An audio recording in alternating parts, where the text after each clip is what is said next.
قرآن کریم میں جناب عیسیٰ ابن مریم کا ذکر بیشتر مقام پر آتا ہے، لیکن سورہ بقرہ، سورہ آل عمران، سورہ نساء، سورہ مائدہ، سورہ توبہ، سورہ مؤمنون اور سورہ حدید میں کثرت سے ہے۔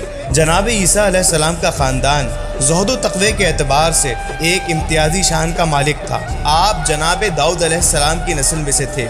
آپ کی والدہ محترمہ جناب مریم علماء یہود کی سردار، بیت المقدس کی مجاور، عمران ابن ماسان کی دختر نیک اختر تھی۔ آپ کی والدہ کا نام حسنہ بنت ناقود بن حیل تھا اور آپ کی خالہ عیشہ جناب زکریا علیہ السلام کے عقد میں تھیں۔ جناب مریم ایک خدا رسیدہ اور پاک بطن خاتون تھیں۔ اپنے خالو جناب زکریا علیہ السلام کے زیر سایہ آپ نے تربیت و پرورش پائی۔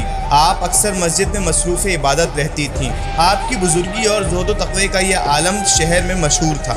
اناجیل میں آپ کی منگیتر کا نام یوسف نجار لکھا ہے، جو یعقوب ابن ماسان کے بیٹے تھے۔ اس لحاظ سے یوسف آپ کے چچا زاد بھائی تھے۔ اللہ تعالیٰ کی قدرت کاملہ دیکھیے کہ مریم پاک بطن خاتون بغیر کسی مرد کے ہاتھ لگائے حاملہ ہو گئیں، اور جناب آدم علیہ السلام کی طرح آپ کے بطن سے وہ ایک بیٹا پیدا ہوا جس کا نام اللہ نے عیسیٰ مسیح رکھا۔ جناب عیسیٰ کی والدہ محترمہ ناصرہ میں تھیں کہ آپ جناب زکریا علیہ السلام سے ملنے بیت المقدس آئیں۔ جب انہیں معلوم ہوا کہ بدبخت یہودیوں نے جناب زکریا علیہ السلام کو آپ سے زنا کرنے کے الزام میں قتل کر ڈالا تو آپ الٹے پاؤں پلٹ گئیں۔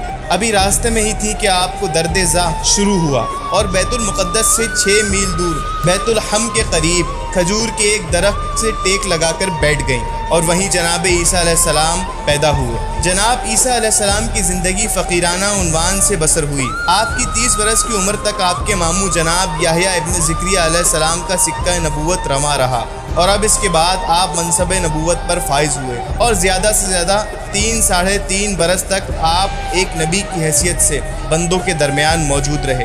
اعلان نبوت سے پہلے آپ کیا کیا کرتے تھے؟ آپ کا بچپن اور لڑکپن کس حال میں گزرا؟ اس سے متعلق کچھ تفصیل سے نہیں کہا جا سکتا۔ آپ کے حالات مکمل طور پر اب تک نگاہوں کے سامنے نہیں آ سکے۔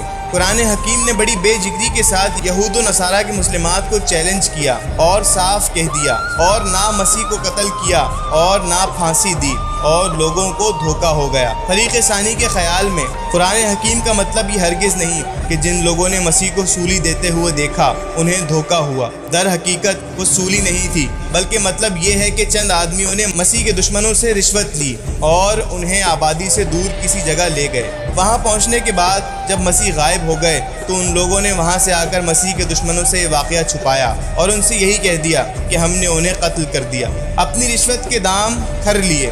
اس بات کی اطلاع ملتی ہے کہ وہ یہود و نصارہ جو اپنے اسلاف کی تقلید میں کہتے تھے کہ مسیح علیہ السلام قتل کر دیے گئے ہیں اور انہیں سولی دے دی گئی ہے اور ان لوگوں کو شبہ میں ڈالا گیا، اس وقت ان کو دھوکہ دینے والے چند بدکار بڈھے اور کچھ بدمعاش لوگ تھے جن سے متعلق یہ مان لیا گیا کہ انہوں نے مسیح کو قتل کر دیا اور سولی چڑھا دیا، حالانکہ یہ بدمعاش جانتے تھے کہ ایسا نہیں ہوا، اور انہوں نے جس کو پایا، پکڑا اور خفیہ طور پر لوگوں کو دھوکہ دینے کے لیے جن پر اس واقعے کی خبر عیاں تھی دفن کر دیا۔